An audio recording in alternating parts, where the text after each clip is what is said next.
Don't you give any form of cancer. Let them go. Sometime in 2025, November precisely, I started having breast pain and found some lumps there. Went to the urgent care and was told that I needed to see my GP and find out what's going on there. Eventually, I got in touch with the breast clinic and they said I needed to have an urgent surgery in the breast. They were seeing it as cancerous at that time. I was in the breast clinic with other people who had cancer. What they removed, they had told me they were going to investigate to see if it was cancerous or not. I remember when Pastor Jerry would say, what you're afraid of will not happen. I don't know what the Lord said. I should say it to you again. By the mercies of God, what you are afraid of will not happen. December 24th, there's a certain envelope that you know it's from the hospital. And I was like, okay. When I read it, it said it was benign and innocent.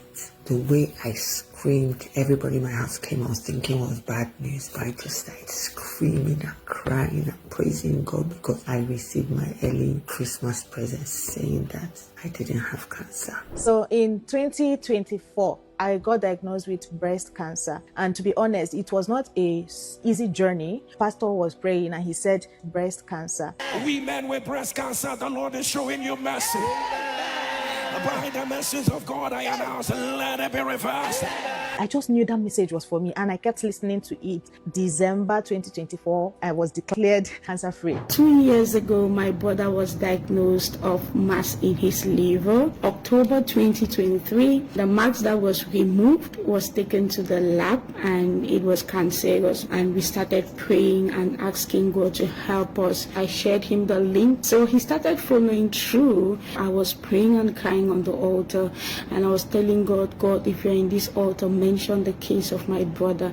Before I could finish, Pastor Jerry, you said liver cancer be broken. Cancer of the liver, cancer of the liver. The Lord is against you. I announce, let it be reversed. And I blessed God. I shouted. I said, God has heard my case. August, we had already decided that we'll fly him to India with that kind of diagnosis. So while we were discussing with the doctors, they requested for some tests. So in the evening he called and he told me he's gone and done the test. There wasn't any cancer. And he said, that is not the catch. There's something that I want to tell you. 2 days before I went to do this test, I had a dream. And in that dream, I saw Pastor Jerry in my dream and I ran to him. I said, is this not Pastor Jerry? Pastor Jerry looked at him and said, what is that your problem again? He said, liver cancer. And you prayed for him in the dream to the extent that he woke up shivering and feeling the anointing. And that is when he went 2 days after to do the test and he was liver cancer free. What God cannot do does not exist. He is healthy. Thank you so much for listening to the end. Please like this video, share it with someone, and kindly subscribe to this channel. Thank you so much for your support. God bless you.